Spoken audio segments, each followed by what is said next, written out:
can't get around that. You understand what I'm saying? Whoever come in the room while that dead body is in there, you unclean 7 days. Now, this ain't talking about when we took it to the funeral home and all that. It's not talking about that. It's talking about where that individual have died at. Because a tent was a room. That's what it was. You understand? Or a house. You know what I mean? It was a place where you habitated at. Put it that. That's why like in the hospital, my dad had died in the hospital room. I couldn't I couldn't come to class for 7 days. It was just that simple. But I knew that was a form of godliness, you know, because I fear my God. Go ahead and read some more. And every open vessel which hath no covering bound upon it is unclean. And whosoever touches one that is slain with a sword in the open fields, or a dead body, or a bone of a man, or a grave, shall be unclean 7 days. So if you touch a body, or you touch a bone, or if you step on a grave, that's why you might see Daniel commit the body at the funeral home. Because he understands he got to come teach every week. So he can't go to the graveyard and commit the body, or he'll be unclean 7 days.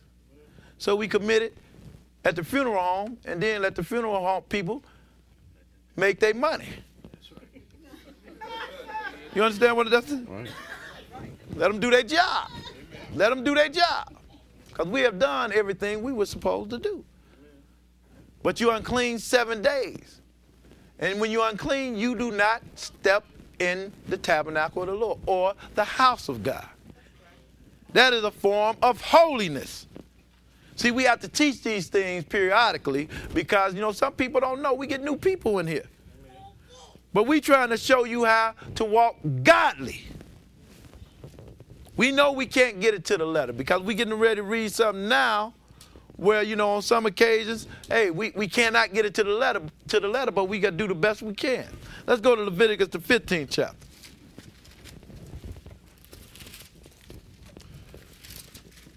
He's just dealing with this uncleanliness. I just wanted to elaborate a little bit on this because, a lot of sisters and brothers don't know about this. And it is our job to teach you this. It's that simple.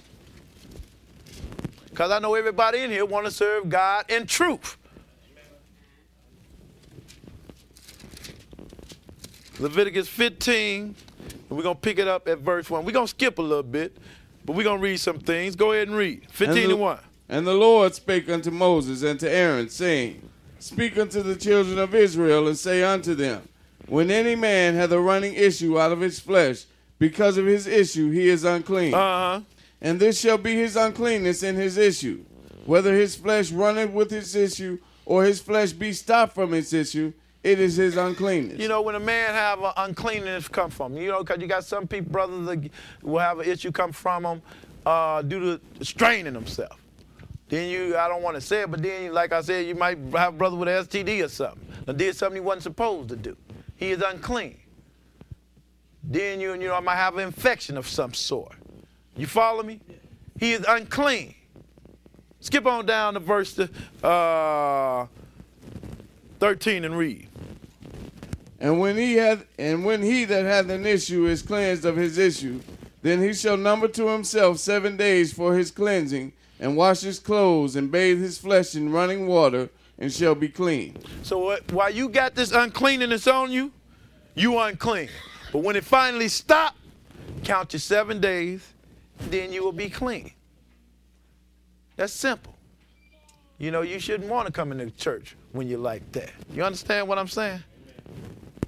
Skip on down to verse 16. We're going to look at a few other things. Go ahead and read. And if any man's seed of copulation go out from him, then he shall wash all his flesh in water, and be unclean until the even. In other words, him and his wife, do what men and women do.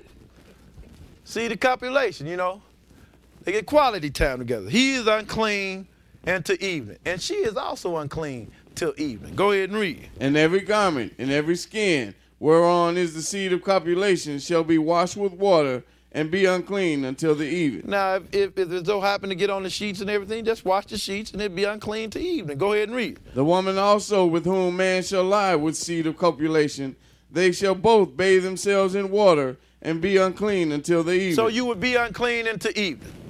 That is why brothers say, well, can we do it on the Sabbath day? No, you can't do it on Friday night. Got to come to class. You're going to have to hold out. Give this day to the Lord, man. Give this one to the Lord. Go ahead and read some more. And if a woman have an issue, and her issue in her flesh be blood, she shall be put apart 7 days. And whoso toucheth her shall be unclean until the evening. Go ahead. And everything that she lieth upon in her separation shall be unclean. Everything also that she sitteth upon shall be unclean. And whosoever toucheth her bed shall wash his clothes and bathe himself in water and be unclean until the evening. And what like this, we had to modify this. Because back then, the Lord had made the provisions for us to do all these things. Now it's kind of hard for brothers to really, not touch the people in their house. So we just asked the sister when she's on a monthly to just stay away from the class for 7 days. I don't care how many. If you come on and you just on for 2 days, you unclean 7 days. Now if you go past 7 days, this is what you got to do. Skip on down to verse 24 and read. And if any man lie with her at all, and her flowers be upon him, he shall be unclean 7 days. Now, if a brother laying with his wife, and she so happened to come on that time, then he's unclean 7 days too. So he can't come to class. Go ahead and read. And all the bed whereon he lieth shall be unclean. Uh-huh. And if a woman hath an issue of her blood many days out of the time of her separation, or if it run beyond the time of her separation, all the days of the issue of her uncleanness shall be as the days of her separation. Uh-huh. She shall be unclean. She'll be unclean as long as, if she go out the 7 days, she's still unclean. Go ahead and read. Every bed whereon she lieth all the days of her issue shall be unto her as the bed of her separation. And whatsoever she sitteth upon shall be unclean, as the uncleanness of her separation. Go ahead. And whosoever toucheth those things shall be unclean, and shall wash his clothes and bathe himself in water, and be unclean until the evening. So you had to go through all these things. You understand? But if she went over 7 days, but this verse 28, after the 7 days and it stopped, if she went past 7 days, this is what she had to do. Go ahead and read. But if she be cleansed of her issue, then she shall number to herself 7 days, and after that she shall be clean. It was out of the ordinary. So after she done went over so many days, she still had to number herself 7 more days. But sisters need to know that. You understand? And this is the reason why I'm reading this. Skip on down to verse 31 and read. Thus shall you separate the children of Israel from their uncleanness, that they die not in their uncleanness, when they defile my tabernacle which is among them. Because the Lord will kill you. The Lord don't want you defiling his house. He don't want that. You understand, sisters and brothers? That is the uncleanness that could get you cut off. But that is why we teach you that. Because if you're so blessed to make it where you ought to be in a time of tribulation, believe me, this is going to be enforced. So you better get it right now in case you have to deal with it later. Keep reading. This is the law of him that hath an issue, and of him whose seed goeth from him, and is defiled therewith. So now we done seen what kind of uncleanness could get you cut off, and we done seen what kind of uncleanness come on you that you can't avoid, but how to operate when this uncleanness come on you. You need to know these things. Because if you act like you don't care, you dealing with the lust of the flesh. And you will not inherit the kingdom of God. That is why we have to teach you. Most people don't teach you that. But I got to ride with Jesus. He said, as long as there's the heaven and earth, one jot and one tittle will pass from the law. So you need to know it. Let's go a little further. Let's go to Galatians, the 5th chapter, and we're going to pick up verse 20 now. You got some people, what that got to do with God? It got a lot to do with God. God the one gave it. Think God just say something for nothing?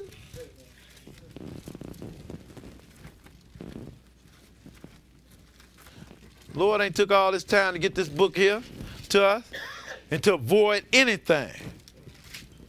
You serve God the best way you can. Don't cut no corners. 5 and 20. 5 and 20. Go ahead and read. Idolatry, witchcraft, hatred, variance, emulations, wrath, strife, seditions, Now heresies. we're gonna deal with this. Well, we all understand what idolatry is. And we all understand what witchcraft is, hatred. Now, variance, that's to always want to change things or disagree or dispute things when things been set up already. I don't like that. I want to do it this way. Everybody else is in agreement. The law done been set in place. But you don't like it, so you want to disagree, dispute it, want to change things all around. That variance. God the same yesterday, today, and forever. You be the same way. And then you have emulation. Always trying to be equal with somebody or surpass somebody. Always trying. So ambition. Scared that somebody going to have more than you. Can't stand to see that. I got to have what he got or even more. Then that sedition is a rebellion against governments or authority. But we're going to deal with all that. And we all understand what heresy is. It is an opinion or a belief contrary to the doctrine of the church. That's heresy. So we're going to deal with a few of them. Let's go deal with Deuteronomy, the 4th chapter. Because, it's a big thing. Everybody want to wear these religious medallions, wear crosses and all kinds of things like that. Got one brother disputing with another brother because his cross got a man on it. See, we don't have a man. We just got the cross because Jesus rose from it. Not. That ain't going to fly. God don't need no symbols representing him. That's why he had Moses to write this. Deuteronomy 4. And we're going to pick it up at verse 19. 4 and 19. Deuteronomy 4 and 12. 4 and 12. 4 and 12. Deuteronomy 4 and 12. 4 and 12. When you get there, Rico, go ahead and read. And the Lord spake unto you out of the midst of the fire. And he just talking when the Lord came on Mount Horeb and was talking to him at Mount Sinai. And he was telling them how the Lord came down and how he gave them the commandments and everything. Go ahead and read. You heard the voice of the words, but saw no similitude. Only you heard a voice. All they heard was his voice. They didn't see no image or nothing. Just heard that voice. Go ahead and read. And he declared unto you his covenant, which he commanded you to perform, even 10 commandments, and he wrote them upon 2 tables of stone. Go ahead. And the Lord commanded me at that time to teach you statutes and judgments, that you might do them in the land whither you go over to possess it.